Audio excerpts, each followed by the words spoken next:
For too long, we have believed the lie that the anthem of our life is insignificant. We think to ourselves, I'm just one note or one chord in a world of noise.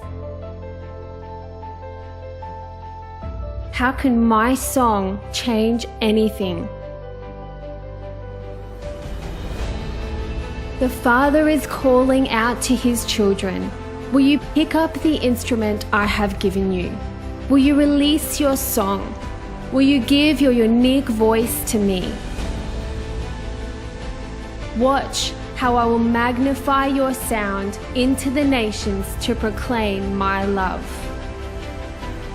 As you lift up your song, your harmony is completing the ensemble.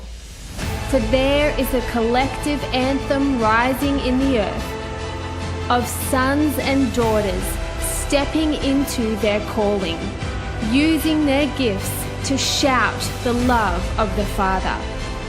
They will resound His name to the corners of the earth. It is an orchestra of laid down lovers. A symphony that will usher in revival, a sound that the world cannot ignore. With every note rising and every voice proclaiming the majesty of our King, we will see the frequency of His kingdom cover the earth. Let the chorus of your life rise to magnify His name. For we are the sent ones, and now is our time.